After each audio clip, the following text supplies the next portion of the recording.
too. Some days it takes me a minute or two, but the world keeps turning like it's meant to do. And time don't wait, it just carries you through. I've had good days and a few slip away. Had a few things work out a different way. But you live long enough and you'll see it's true. The things worth keeping take time to come through. We're just passing through time like the wind through the pines. Just small little pieces in a bigger design. The older I get, the more that I know. There ain't nothing wrong with being another day old.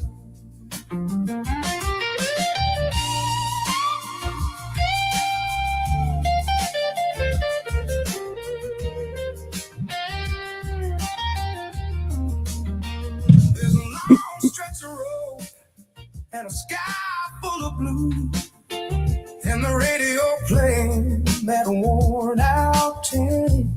Used to drive like I had somewhere. Welcome. I'm LaDonna Ray. It is time for Senior Talk today. I tell you what, that Eddie, I think his name is Eddie Long. I believe his name is Eddie Long, for that sings that song. And I just wanted to hear it this morning. Welcome to Senior Talks. I'm your host, LaDonna Ray. And here's the thing. I run into seniors all the time. And as you know, I take care of my dad. My dad has been in a rehabilitation facility, so it has given me a little bit of respite. But that does not mean that the work is done. So there are seniors out there that are killing the game. They are doing things to stay active. They're doing things to prepare for retirement. They're doing things a different type of way. But there are also seniors out there that are taken care of, or that are caregivers. They're taking care of other loved ones, or checking on a neighbor. And it's a regular thing for them. And sometimes life can change overnight, no doubt about it. So I want you guys, you can fill up those phone lines, 773-591-1690, and just let us know how you are how you are taking in being a senior, whether you're a seasoned senior or a new senior. I want to hear from you. I want to know, what is it that you're doing to stay active, to stay, let's say, fit, keep your mind sharp, resources that you're using, because I heard one yesterday that I didn't know about, and I'll talk to you guys about it. But hey, what can I say? I'm a pre-senior, so I call myself the pre-senior because I'm getting ready. In taking care of my dad, I had to prepare a lot of things for him to get him into retirement, get him into rehabilitation, get him his cancer treatment. COPD has dropped in on him, and so many other things. Every time we went to the doctor, it was something else. It was to the point we were like, what is it now? That's not a good feeling. But it showed me that it's important that I watch what I put in my body, that I watch how much sleep I get, how much work I put into the atmosphere, and how healthy I stay, so that my children won't have to do the exact same thing. I don't think my dad saw this coming. In fact, I know he didn't. My dad thought he was going to ride off into the sunset after retirement, but life would have it as it was not that at all. Last week, I actually had my mom and dad on here last week, and we had a lot of technical difficulties, but the gist of the conversation was, how did you guys meet? Who were you back in the day? And of course, they separated when I was 6, but they remained friends. And I watched both of them live a very healthy life. Well, somewhat healthy. They were active. Let me just say active. But my father smoked. My mother smoked. I didn't talk about all of that because how they don't want to be on the spot, but it's the truth. And my mother still smokes, and she's been diagnosed with lung cancer. But it's a habit that hits women way different. And the one thing that I was really concerned about was brain health with my father because he had a stroke. And when he had that stroke, it just his life changed overnight. It created a I didn't even recognize his voice over the phone. I thought someone was playing a trick on me. And he was in a brain fog for a very long time. In fact, he was in a brain fog for 4 years. He called me the day he snapped out of it. And that brain health is something else. Like drink your water, okay? Drink your water, watch what it is that you put in your body, stay cognitively active, um and so many other things. Check your heart rate, your blood pressure. Having a stroke, obviously that stems from, okay, my dad wasn't taking his blood pressure medicine. But rather than bore you with that, I want to repeat the phone number 773-591-1690, because this week on Senior Talk, we are joined by Dr. Vickie Casanova-Willis, an internationally respected educator, human rights activist or advocate, and widow, whose life changed in unimaginable ways after spending the final weeks of her husband's life caring for him in Africa. Vickie returned home expecting to begin the difficult journey of grief. Instead, she discovered that her home had been, well, I'll let her tell you. And I want her to tell us at some point, we'll get there. How do you recover from losing your spouse and possibly everything else that you've worked for? She's been resilient and she is so beautiful. Joining us is Dr. Vickie as she shares her deeply personal story of caregiving, love, resilience, and the strength it takes to start over. We'll also discuss a few other things, but welcome to the show, Vickie. Thank you so much for having me, Grand Rising VON family and everyone. Thank you so much. Look, Grand Rising it is. It is. We have to just rise every day. It's a blessing to be able to do so. I was listening intently to your caregiving story and role because I did not know that. We had just met, but yes, we surely share that in common. And that in and of itself is, it's a labor of love, but it is so challenging. And just to be able to begin to recover from that process and the blessing that it was for me to be able to care for my husband as he at home. As he wanted and deserved, as Alzheimer's dementia took the latter part of this well-known, brilliant Chicagoan attorney Standish Willis, ultimately took his life. But yes, I honestly don't know how this will end, and I don't know how yet to recover. I'm very much in limbo from not just having the heavy lifting that this, I won't say health care system, I'm going to say health or medical system is what I'm going to say,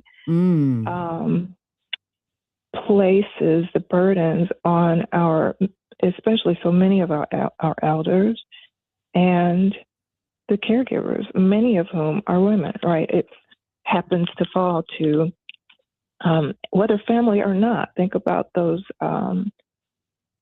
essential workers, like literally essential, right? Yeah. These are primarily people women of African ancestry. But in the case of family members, it is, it's legislated that it will be unpaid, not just underpaid, like most of the caregivers. It will largely be unpaid if you're a spouse. Mm-hmm. So anyway, I'm grateful that I was able to do for him what he deserved and what he would have done for me. But,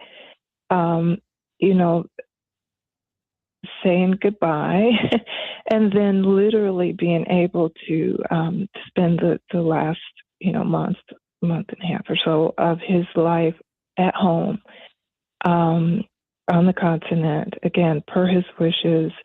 And then 2 weeks later, 2 weeks later. Wait. I got some questions. Because Okay. I see you want to go straight for the man because we talked. Okay. I know where this is going to Yeah. head, but I want our Yeah. listeners, if you don't mind, Vickie, if you don't mind, before we talk about the challenges, tell us about your Yeah. husband. Who was the man you fell in love with? Just an amazing, amazing, amazing man. I'll say it many times. He's a history maker, very well known to the VON family. He often was. He was an attorney, but Stan always said he was an activist first. So this was born on the West Side, born and raised on the West Side. As a young brother, he became very much a part of the 60s and even early 70s movement on the on campuses. So he's the student leader who led the movement to rename Crane Junior College to Malcolm X College. That's Stan Willis.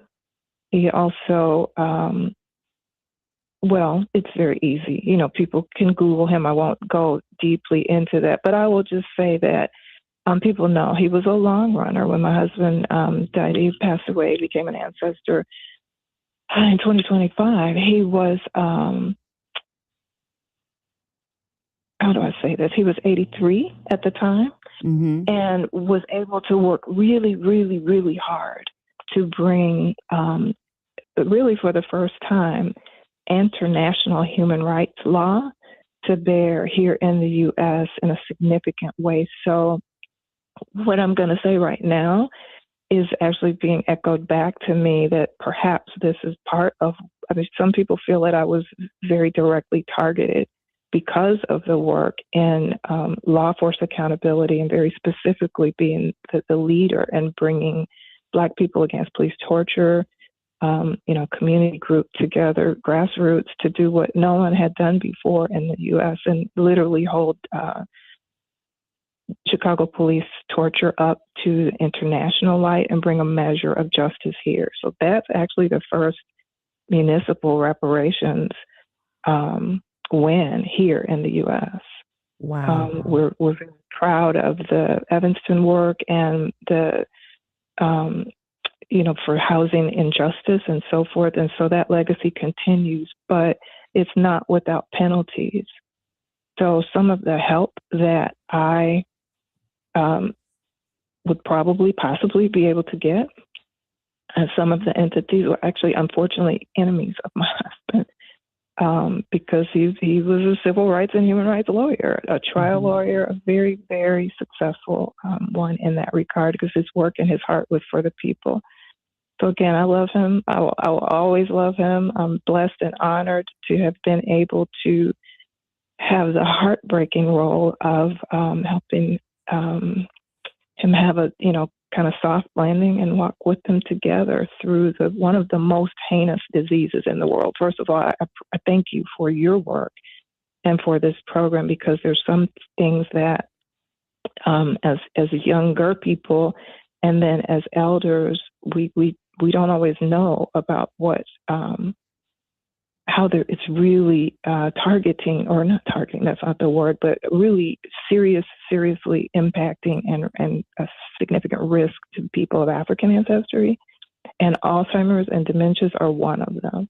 Yeah. So that's something, if it's not on your radar, and I heard you talking about brain health and so forth, just know that the numbers of people who it is taking out in the Black community is remarkably underreported, and we just need to pay attention to it. Go ahead.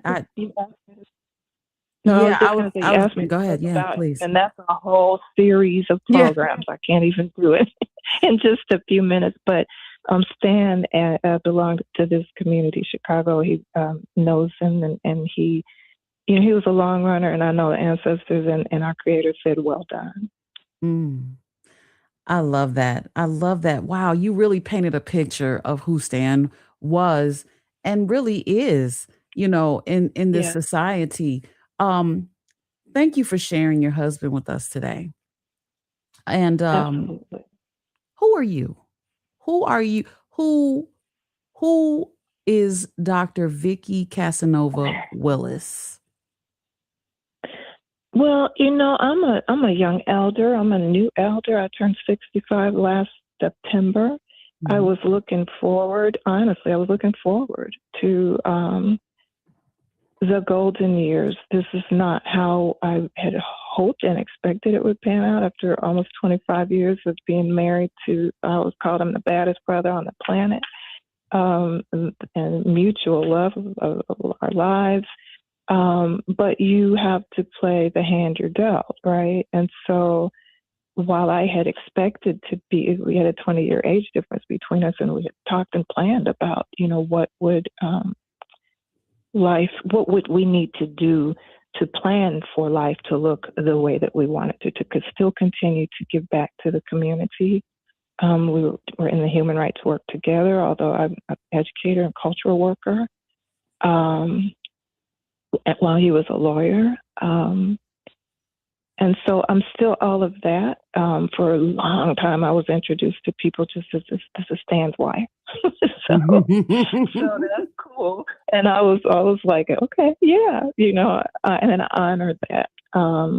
But I also am, I'll say I'm a teacher, I'm a perpetual student, a lifelong learner, and the international human rights work that I do is in part in support of a tremendous network of HBCUs and PBIs. Yeah. And that is the Office of HBCU Development and International Cooperation. I'll say OHBCUD. Shout out to Dr. Fareed Muhammad and many others who know of his work. And actually, my husband was a founding board member as well for OHBCUD. I was there at the start as well. So this is our 10th year. So, the legacy continues. We adapt. But I did expect, as you mentioned, to be able to have some of, the normal process of grief. It's not normal when you go through dementia caregiving in particular. That's just a whole different animal. Yeah. But we were able to accomplish some things despite that, even in the end years and months, that, I know the ancestors are proud of that. And I had lots of help to do that. But driving up literally 2 weeks after his passing, when I was finally able to get clearance to come back, with crematory remains, it took extra time and so Wait, forth. you were coming back from where? You mentioned Africa earlier. Which country were you in? Ghana. That was my husband's spiritual home. Yeah. Mm-hmm. And that was his choice? Yes. This was a conversation for a long time. As I said, we were together for just shy of 25 years. Yeah. And when I met him, it was immediately after the Durban 400, of which he commented, so many were members, December 12th. And coming back from that first very significant convening that, led to major declarations of the crime against humanity, and in fact led to the very recent work that is groundbreaking and that is moving us toward full reparation. So and interestingly, that was in Durban. Okay. And he arranged a separate, we hadn't met yet, but Stan arranged a separate group that wanted to go with him first to Ghana. That's how much it meant to him. Kwame Nkrumah, W.B. Du Bois, so many, Kwame Ture were I will say, some of his heroes, right? And as I said, Brother Malcolm X, Brother Baba, right? Malcolm X, so Shabazz. And so I have, yes, short answer is it was in Ghana. Our choice. It was our plan to spend as much time as possible on the continent in our latter years, his latter years, for sure. And then ultimately to potentially relocate there, if not full time, a lot of the time, and most definitely to be at home for our final years and days and weeks. So and so when it was his decision you guys' decision to go to Ghana during the final weeks, you said a month and a half of his Well, of his there were some life? challenges here. Yeah, there were some challenges here. Again, many people know about it because it was kind of a whole viral thing. There were, when elders, as we are experiencing, and I'm sure I'm going to be following your program from now on, are people just see it as a time that in their heads you're free game, you're vulnerable, and so everything from attacks for people trying to challenge guardianship and things that didn't even need to happen. He had Wait, made, guardianship of your own husband? yeah, there were claims that we weren't married. There were claims that it's just foolishness. It was resolved in our favor, but it cost a lot of money. It was very stressful. Yeah. So Wow. what I'm saying is that there's a lot of, I'm going to say it's predatory, but I'm also going to say there's just disregard for the agency and even advance directives of people as you age. And that's the same spirit that allowed folks to come in. And I'm not the only one who I'm hearing whose house was just stolen. Yeah. But Well, mine we're is gonna one we're of the gonna most. get to that. I promise you. That is like the whole Okay. No, plan. no, that's okay. Yeah. I'm with you. What I'm saying is that the disenfranchisement seems to start, pretty early. People decide that, you're of a certain age, then what are you going to do about it? They're just going to start to be dismissive. The Mm. respect for him because of his work and because of his, what he had just done so much for so long, for so many, held some people off for a while. But at the point at which Alzheimer's really, it just goes one way. And I get in good trouble all the time. I'm trying not to He really said get in good trouble trouble. here, but everything from, honestly, some of his cases disappeared. People just were Oh very wow. dismissive, beyond Wow. dismissive, punitive. And yeah, so it absolutely 100% was not easy. If I could have just left and been there with him, he loved the people, he loved and I will say this, the culture and the respect for elders and the helping hands that we Mm-hmm. received, Completely different. not just Ghana, but it was Ghana, yeah. Oh my, it just made life, even as a caregiver, different, but his responsiveness, like I believe he would have lived longer and healthier had we been there longer. So that's a different conversation, but it really makes me think about, the path to reparations. Again, the work that we did, and that many, and I'm still doing right now. There are things in addition to just the check that go to quality of life, that go to, the right to have access to and be part of some of the things to the extent that we want to be Yeah. part-time or more. It's real. Mm. So it was freezing here. I think it was a polar vortex here, and and it was just not like it. We had said for a long time, he was like, I love Chicago, and he did. But he was like, Chicago is no place for folks in their 70s and 80s in the middle of winter anyway.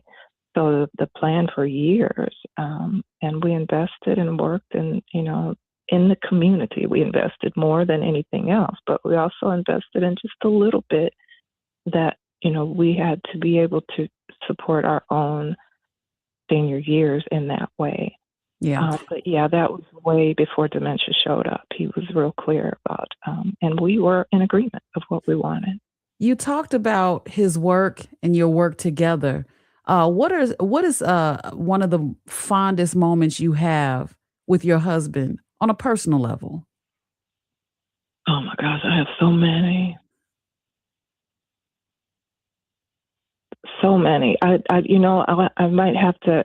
I have to think about it. I can't eat. I can't. I And that can't. in itself is a fond memory because you remember having more good times than you could even Oh, think of. Yeah. Yeah. 100%. I love that. 100%. And even knowing, you know, 83 is a good long run. Like we're living much, much, much longer, which is a good thing, and and very healthy. But I was so proud of him and the work that he always included me in as well. So yeah, there's So many. I love that. After losing your husband, most people would expect to come home and begin the grieving process.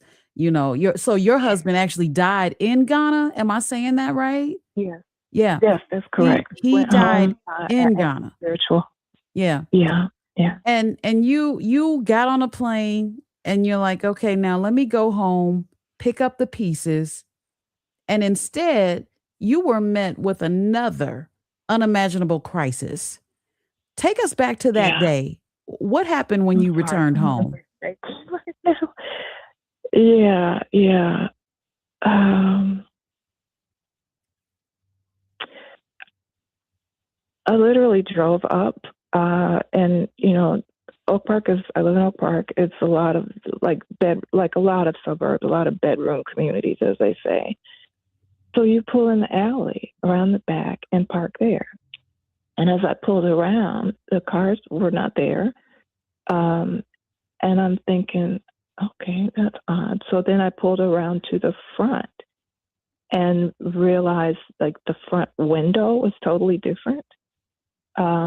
Small historic bungalow, and the window is like it had been pulled out and just a different kind of little window slapped in there. And then I noticed like the enclosed porch, like the screen part, the screen part that just had been removed. And long story short, I didn't recognize it. It was my house, Did but you it wasn't check my the house. address? You had to have checked the I address. absolutely did, and the Yeah. numbers were different. Then I called a friend who's a realtor and asked her, like, because she lived here as well. Anyway, long story short, to say, to ask her what I should do. I'm looking Wait, at my wait, home and wait. it's not I'm looking. sorry. You said the numbers were different? Different numbers or Yeah. different style of numbers? Well, the same number, but a different style. Like I could tell it wasn't, somebody had done a little facade change. So I started noticing, like, wait, that's not, the paint was the same color, but it wasn't. So the back and the side, there was no change except for the vehicles not there. So did you Right. ring the But the bell? front, Did you try to oh use no, your I was key? still in my car at that time. No, so here's the thing. I was still in my car at that time. Again, I had just walked through the last weeks and minutes of my husband's life, like literally, had gone through a process there for a ceremony and so forth on the continent. It took 2 weeks for the whole process to be able to get documents from we had a fairly new administration here with elections that had just had whatever, right, in January. This was February 28th when he passed away. And so it was a bit of a process. It took almost 2 weeks. I literally came from the airport and went to sleep I do have a roof over my head. I say this. We had purchased a home, which was to be a rental property for our senior years. So we'd have a passive income to be able to support us in our work. And so I went to sleep there, got up and drove to relocate back home fully time to stay my whole life, the rest of my life. And so I recognized it, but it was different. It's like somebody came in, changed some little things on the front of it. And so I was feeling like somebody's in the house. No, I wasn't. I was just me alone, wasn't going to go in and challenge. So that's why I made a call. Why didn't you didn't call the police? Because I know if I pull up to my house, and my cars are gone and things are changed, I'm like, wait a minute. I think I would actually use my key, but that's me. Or I would call the police because somebody's in my house. Right. I called you, not you. I called my friend. Because again, to have somebody who can literally look and say, what's going on? I had heard about people, squatting or whatever. And also my next call immediately was to the police, but I wanted to be able to explain something that didn't sound totally crazy. And as I mentioned before, my husband's work and some of my work has meant that sometimes that's not always the best first call, because the response to us is not always the same as to general people. Oh, if that makes any sense. But more than anything, I really wanted to understand, like, am I just like tripping? Because I just went through a whole lot of stuff. I literally wanted to call my friend to say, can you, like, are you seeing what I'm seeing? That's what I was trying to do, and what might it mean? And she quickly looked at it and said,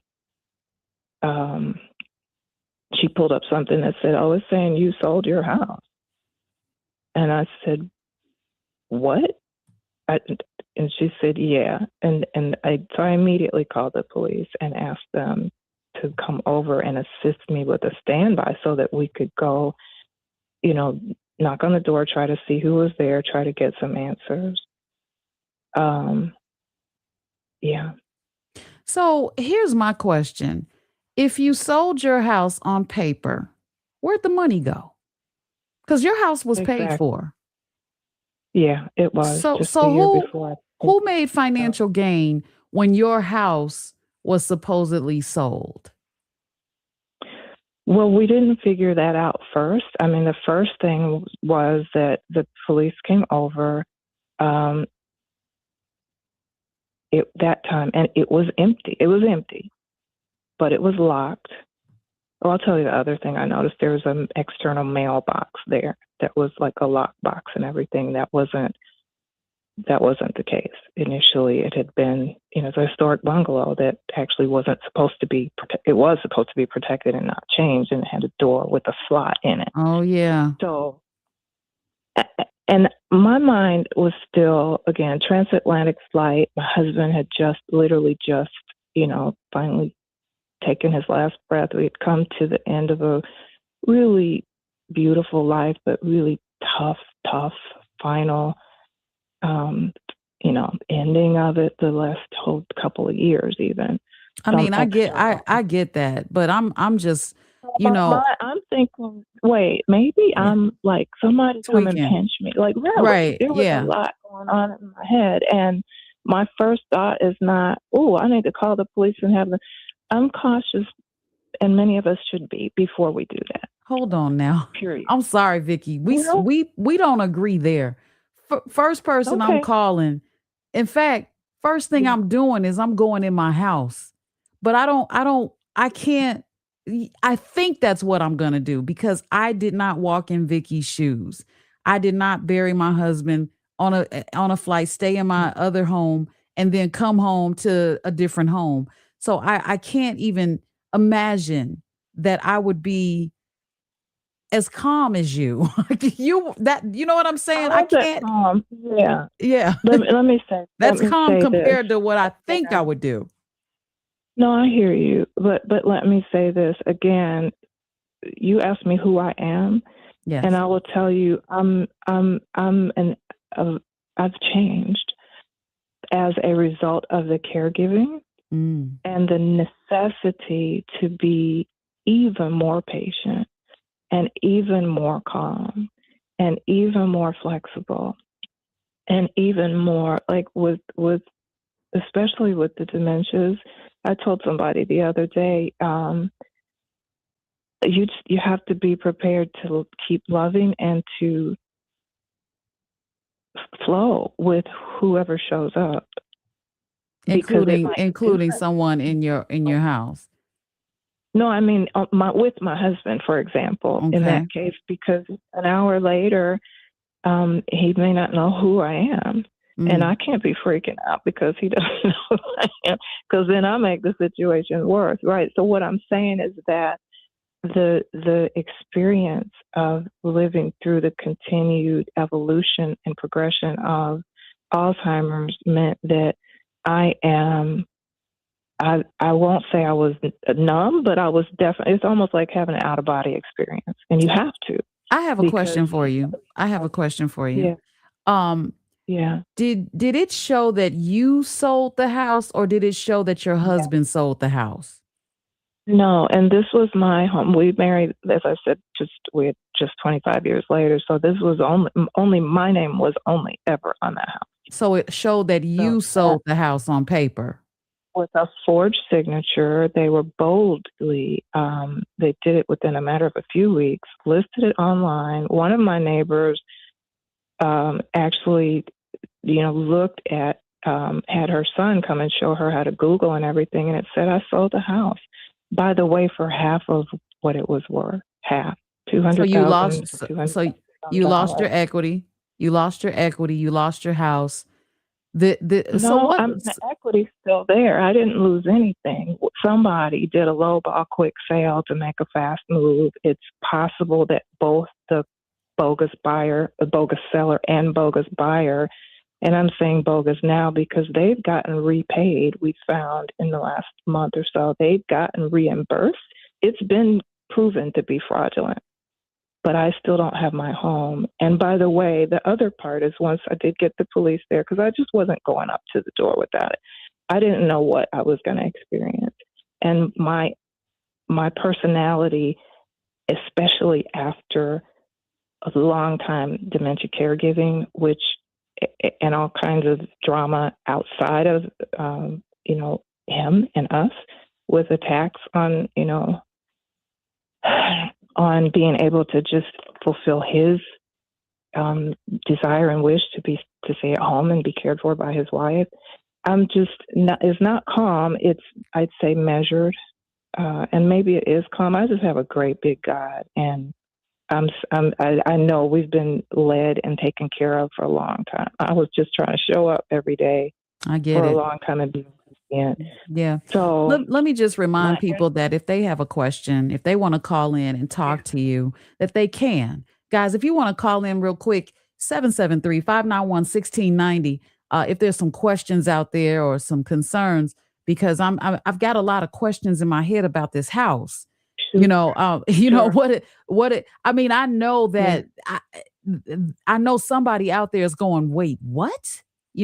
What warning signs should we look for? Do you think seniors are especially vulnerable to property scams or fraud? Of course, we say this all the time, but what warning signs should people or seniors look for and their families watch for, because before something like this happen? And if someone suspects, like, even deed fraud or property theft Right. today, what should they do immediately? Because I'm not thinking logically right now, and you've spent your career fighting for justice around the world along with your husband.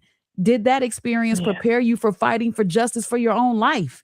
I mean, these are some questions that I have. We have a caller on the line. Let's go ahead and grab him. I don't know who it is, but hey, Okay. hello, caller. You're live on WVON 1690. Hello, this is Mike M. Name don't make any difference. I want to speak to the aged as well as to everyone, because what the conversation is about life and the progression of life that we will encounter and we all encounter. Number one, I will say, when they're talking about the wealth transfer, that's for this United States, and you could say rest of the world. I don't know that much about them. But here in the United States, it's talking about the transfer of wealth, which is land, real estate, valuables. And there are people just sitting, waiting, targeting the seniors and the young people that don't know their ass from a hole in the ground about this type of stuff. And they need to get serious really quick about the transfer of that wealth and the legal aspects of it, because that's where you will be ripped off. There's another thing, that sense of community that the young lady talked about. That is very serious and important. There is a documentary called Living to 100, The Secret of the Blue Zone. And in the first part of the documentary, the guy that's doing the documentary, he talks about the commonality that these different places around the world have is a sense of community. And he states America, not just Black people, but America does not have that. And because we do not have that sense of community, we leaving 15 years of life on the table, that we could live 15 years more because we would, if we had a sense of community, since we don't have that. So that's something that we need to be dealing with and working at it, working towards. He said, you don't even have to change your diet and just having that sense of community, helping one another, caring for one another. Yeah. There is some biblical scriptures that by a couple of groups talking about the one another. People can Google that, the one another. That's 48 to 54 scriptures that Jesus Christ left in the Bible as to say how we're supposed to care for one another, how we're supposed to treat one another. And so all you Christians and ones that come under that name or relate to that, they can check that out. And I'm going to leave you with this. In the documentary, there was a special part where a guy was 65 years old with terminal cancer, left Florida and to move to Sardinia, Italy, because that's where his parents came from. He wanted to die there. It ended up, hey, when the guy that was doing the documentary went over there to check it out, they told him about this guy. He went to the guy and talked with him. And when he talked with him, the guy says, well, after the first year, he planted a vineyard so his wife could remember him back. He said, and that was amazing. He says, well, how old are you now? He was 65 when he left America. He was 101 at that time that the documentary was done. Wow. Thank you so much, Mike. Thank you. Thank you so much. Yeah, the transfer of wealth is real. Vickie, I never asked you this, but I didn't hear any references to any children. Did you guys not have children together? No, not together. We both were clear that by that point, we each had children before we married. Mm-hmm. So we were clear at that point that we were going to be each other's and the community, work that we shared together. That's what we would do. And I actually want to just say something quickly. The one point that the caller just made, Mike, yeah, is that I do know that, in large part, it is about a land grab. It's part of the redistribution of wealth, but land grab, there are a lot of people, and I have learned since this happened to me a year ago, that there are a lot of people, a large number of them are Black seniors, and especially women, and that may just be because of the demographics, who are having having their homes taken from them in this way. Mm-hmm. Some are getting them back, I think, and yet what is taken in the meantime, like when I tell you when the police did come in, I'm actually going to look back through my phone list, because it is possible that I dialed them first. I'm going to look back through my phone records from a year to be able to clarify that, because when I tell you my head was spinning, it was spinning. But I know that I talked to someone immediately who worked and lived right in the area, so that they could look at it and tell me, like, what is there something that shows that somebody got a right to come over and like paint the front of my house? What's going on? Like, maybe you got neighbors that saw this all happen too. You got neighbors that saw people move out. You mentioned the change of the window, change of the address, the look of it, the painting, the door was different. Exactly. All of these things have been changed. Without a permit? Was there a you know what I'm saying? Was there a permit? You got good questions. Exactly. And this is what we started getting to. So here's the first thing. So the police came over, knocking on the door, nobody's there. It's empty. Mm-hmm. And when I say empty, we could see in through the windows that everything I ever owned was gone. It's empty. Wow. So where are all my life's possessions, my family's possessions, my adult kids, where and so what we subsequently found, just to answer that question that you had about. So my friend was able to look up, and she said, that this is showing that there's a deed recorded. There's an attorney that's listed as your attorney, which I didn't sell this. I didn't have an attorney. I've never met this person in my life to this day. Didn't recognize the name.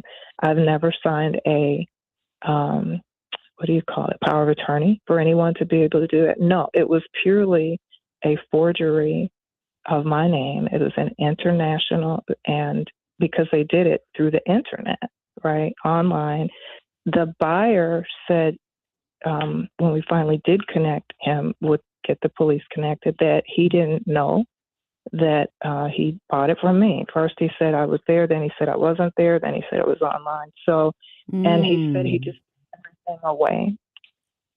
So did he pay in cash? No, somebody wrote a check. Subsequently, the bank, they found, here's what's been found. A bank account was opened in my name at Wintrust Bank. Never had an account there ever. A check was written. They know who it went to. And again, these are the things that I know that have been shared with me.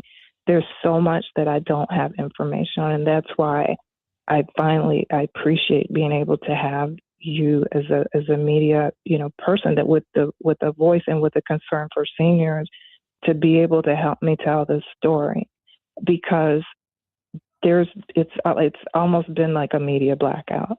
Mm-hmm. Yeah. Oak Park has said they were going to cover it a couple of times. They have refused to do it. And again, I'm not trying to make it impossible for me to live in the community that I worked so hard for more than 30 years, hard to be able to purchase this home, pay for it, pay it off. And then, but my one neighbor is, she's in her 90s. She said she just assumed they knew my husband was, terminal, and they just assumed that, he had died, and I had just decided to move. She said, but I couldn't understand why they were carrying all your things out. Like, and we didn't see you, we didn't hear from you. I just couldn't understand that. Let me share this with you. Don't know where any of my things are. Right. Let me share this with you. I got a ton more questions and not even a lot of time. There was an article written on NPR about Illinois returns 1,500 acres of stolen land to state's first federally. Nope, that's not it. Sorry. That's not the right one. Apologize. Hold on. There was just an article about this, about stolen, fraudulently sold homes. So let me see if I can find that in enough time. But in the meantime, I'm thinking about this. You were gone for about 6 weeks. Where was your mail going? It was supposed to be going to a post office box, and some was to be going in that slot, that mail slot as well. Anything that didn't go to the P.O. box. So exactly, someone. So did someone? Had all that mail. Right, someone got a hold of something that was so powerful that they could unlawfully and fraudulently purchase your house from right up under you. Someone knew you weren't there. Did you guys have a Ring doorbell? Does the city of Oak Park, you said Oak Park or Oak Brook?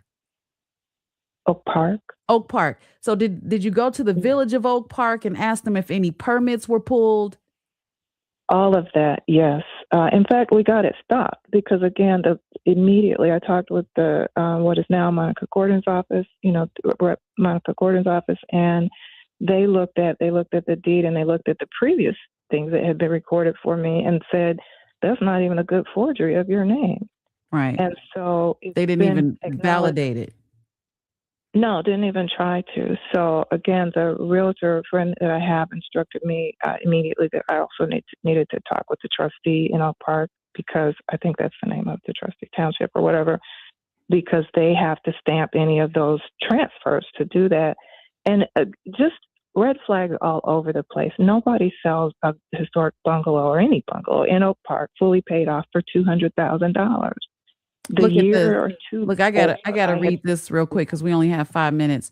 There is a article on patch.com. I'm gonna read this headline. 19-year-old forges deed pocket $72,000 in phony property sale. And that was in Palos Heights. He was 19 years old. That's one. Yeah. There's one that happened in my family. We didn't have the money to look into it because it costs a lot of money. You know what I mean? There's another one here. Yeah. Tax sale investor. That's tax sale. Hold on. I'm trying to find what you're doing, what you went through. Yeah, I'm going to keep looking because at the end of the day, here we go. This was in New York.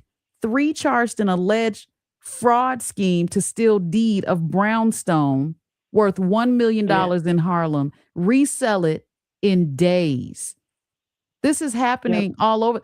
And you know, I've heard of this and I never looked into it because when it happened in my family, I can't even tell you who it was because somebody will look it up. But it happened in my family, and I looked and I didn't believe the story they were telling me, and it didn't hit me until when this came out, and I was like, maybe they were telling the truth, you know. So I think we may have to circle back. But you know, you and I are going to stay in touch. We only have like a couple of minutes, and I want to give you the floor. I want to give you the floor because it would be nice. It would be nice if this all works out, and I know it will. But I want to ask you in closing to remind us of your resilience, because you said you do have a roof over your head. But I want to know, how are you doing, Dr. Vickie? How are you doing with all of this? And how are you pushing through? And how was I able to see a smile on your face when I met you? I have no choice, right? I'm either going to lay down and close my eyes and give up, which that's not who I am. It's not who Stan Willis's wife, was or is. But I will say this, part of me is, I'm totally devastated. I'm devastated. My home and everything that I ever worked for, everything that for 3 generations, I was the youngest daughter. So all the things that I expected to be able to sit with and, remember, you're right, because I hadn't been able to do that. Again, dementia caregiving is next level. It's hands-on. And it's gone. And so the insult to injury is that I do believe I'll get my house back, right? Yep. That's just blatant. And I do too. But right now, I'm getting calls and extortion type threats from this person who was repaid. The title company already reimbursed him because it's fraudulent, but I still don't have my home. And he removed everything we ever owned. Well, we're going to have to come back for a part 2, Ms. Vickie, because we're at that time. Yeah. Okay. Allstate Insurance. I'm still paying my insurance claim. It's a total loss, and they have paid me nothing to live on. I need help for what was taken from inside my home. It's gone. Like it was a fire, a flood, or whatever. Allstate Insurance, be the good hands you say that you are. I know that's Seniors right. need you to step up. Thank you. No, thank you, Dr. Vickie Casanova-Willis. Thank you so much for sharing your heart with us today, your story. It just reminds us of when life delivers unimaginable loss, resilience is still possible because you're still going through it. And you're going to come out on top. You cared for your husband with love and dignity during his final days. That in itself says who you are. Your journey is a powerful reminder that our greatest strength is often revealed in our darkest moments. And I look forward to that. To our listeners, if today's conversation spoke to you, don't let it end with the radio. Go ahead and email me, LaDonna@WVON.com, and have those important conversations with your loved ones. Make sure your legal documents are in order. Check on your caregivers check on your loved ones in your life. And remember, asking for help is a sign of strength, not weakness. If you're caring for an aging loved one or need resources for yourself or for your family, be sure to go to the resources that are available, which are online. Always look up. Feel free to Google. Okay. But you can also give me an email and I'll help to redirect you. You can look for the Department of Aging and so on and so forth. I got a list of them, but I ran out of time. So I will see you next week, next Saturday, 7 a.m., guys, on Senior Talks with LaDonna Ray. That's it. Bye-bye for now. Just small little pieces in a bigger design. The older I get, the more that I know there ain't nothing wrong with being another day